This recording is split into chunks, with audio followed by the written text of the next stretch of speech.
നമസ്കാരം, ന്യൂസ് ടൈമിലേക്ക് സ്വാഗതം. ഞാൻ ഹൃതിക. നോക്കാം ഇന്നത്തെ പ്രധാന തലക്കെട്ടുകൾ. ഛത്തീസ്ഗഡിലെ ജയിലിൽ കഴിയുന്ന മലയാളി കന്യാസ്ത്രീകൾ ജാമ്യത്തിനായി ഇന്ന് ഹൈക്കോടതിയിലേക്ക്. NIA കോടതിയിൽ സംസ്ഥാന സർക്കാർ വിടുതൽ അപേക്ഷ നൽകും. ഇന്ത്യയടക്കം 70ഓളം രാജ്യങ്ങൾക്ക് ട്രംപ് പ്രഖ്യാപിച്ച 25% അധിക തീരുവ ഇന്നു മുതൽ പ്രാബല്യത്തിൽ. സംസ്ഥാനത്തെ വിവിധ ടെക്സ്റ്റൈൽസ് ഗ്രൂപ്പുകളിലായി ആദായ നികുതി വകുപ്പ് നടത്തിയ പരിശോധനയിൽ 700 കോടിയിലധികം രൂപയുടെ തട്ടിപ്പ്. സ്കൂളുകളിൽ പുതുക്കിയ ഉച്ചഭക്ഷണ മെനു ഇന്നു മുതൽ. 1 മുതൽ 8 വരെയുള്ള ക്ലാസുകളിലെ കുട്ടികൾക്കാണ് ഉച്ചഭക്ഷണത്തിന് അർഹരാവുക. മാലേഗാവ് സ്ഫോടനത്തിൽ തെളിവില്ലെന്ന് ചൂണ്ടിക്കാട്ടി 7 പ്രതികളെയും NIA കോടതി വിട്ടയച്ചു. 6 വിക്കറ്റ് നഷ്ടം. ഓവലിൽ ഇന്ത്യക്ക് ബാറ്റിംഗ് തകർച്ച. കരുൺ നായർക്ക് അർദ്ധ സെഞ്ചുറി. വാർത്തകൾ വിശദമായി.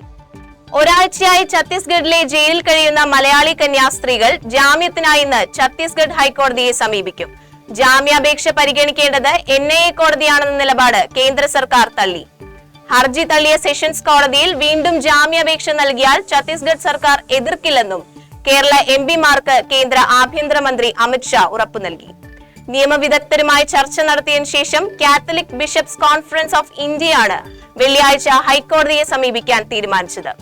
മജിസ്ട്രേറ്റ് കോടതിയും സെഷൻസ് കോടതിയും ജാമ്യാപേക്ഷ പരിഗണിക്കാത്തതിനെ തുടർന്നാണ് മുതിർന്ന അഭിഭാഷകരെ നിയോഗിച്ച് ജാമ്യാപേക്ഷ നൽകാൻ തീരുമാനിച്ചത്. NIA കോടതിയിൽ നിന്ന് കേസ് വിടുതൽ ചെയ്യുന്നതിന് ആവശ്യമായ അപേക്ഷ സംസ്ഥാന സർക്കാർ ഇന്ന് നൽകും. ഇന്ത്യയടക്കം നിരവധി രാജ്യങ്ങൾക്ക് ട്രംപ് പ്രഖ്യാപിച്ച അധിക തീരുവ ഇന്നു മുതൽ പ്രാബല്യത്തിൽ. അധിക നികുതി ചുമത്തിയതിൽ അമേരിക്കയെ അനുനയിപ്പിക്കാൻ ഇന്ത്യ തൽക്കാലം തയ്യാറല്ലെന്നും അറിയിച്ചു.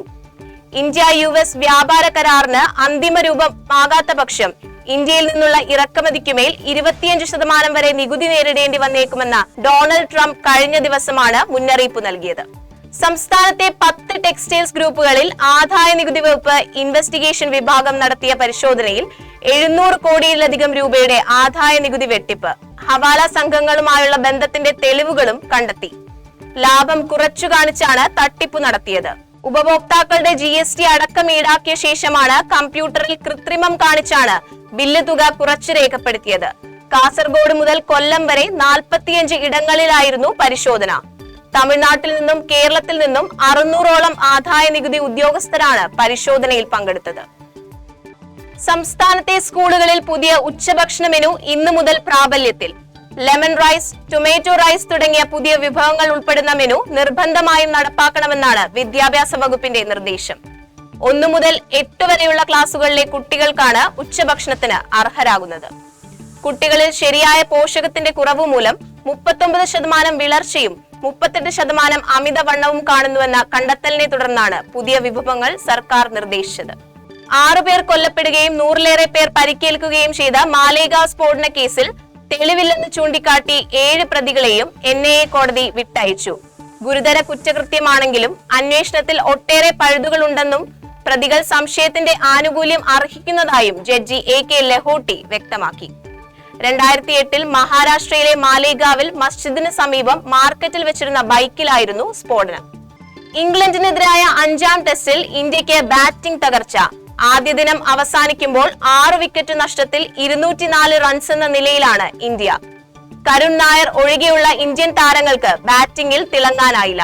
1ാം ദിന കളി അവസാനിക്കുമ്പോൾ കരുൺ നായർ 98 പന്തുകളിൽ 52 റൺസുമായി ക്രീസിൽ തുടരുന്നു. 19 റൺസുമായി വാഷിംഗ്ടൺ സുന്ദറും ക്രീസിലുണ്ട്. പ്രധാന വാർത്തകൾ ഒരിക്കൽ കൂടി. ഛത്തീസ്ഗഡിലെ ജയിലിൽ കഴിയുന്ന മലയാളി കന്യാസ്ത്രീകൾ ജാമ്യത്തിനായി ഇന്ന് ഹൈക്കോടതിയിലേക്ക്. NIA കോടതിയിൽ സംസ്ഥാന സർക്കാർ വിടുതൽ അപേക്ഷ നൽകും. ഇന്ത്യയടക്കം 70ഓളം രാജ്യങ്ങൾക്ക് ട്രംപ് പ്രഖ്യാപിച്ച 25% അധിക തീരുവ ഇന്നു മുതൽ പ്രാബല്യത്തിൽ. സംസ്ഥാനത്തെ വിവിധ ടെക്സ്റ്റൈൽസ് ഗ്രൂപ്പുകളിലായി ആദായ നികുതി വകുപ്പ് നടത്തിയ പരിശോധനയിൽ 700 കോടിയിലധികം രൂപയുടെ തട്ടിപ്പ്. സ്കൂളുകളിൽ പുതുക്കിയ ഉച്ചഭക്ഷണ മെനു ഇന്നു മുതൽ. 1 മുതൽ 8 വരെയുള്ള ക്ലാസുകളിലെ കുട്ടികൾക്കാണ് ഉച്ചഭക്ഷണത്തിന് അർഹരാകുന്നത്. മാലേഗാവ് സ്ഫോടന കേസിൽ തെളിവില്ലെന്ന് ചൂണ്ടിക്കാട്ടി 7 പ്രതികളെയും NIA കോടതി വിട്ടയച്ചു. 6 വിക്കറ്റ് നഷ്ടം. ഓവലിൽ ഇന്ത്യക്ക് ബാറ്റിംഗ് തകർച്ച. കരുൺ നായർക്ക് അർദ്ധ സെഞ്ചുറി. ഇതോടുകൂടി വാർത്താ ബുള്ളറ്റിൻ പൂർണ്ണമാകുന്നു. നമസ്കാരം.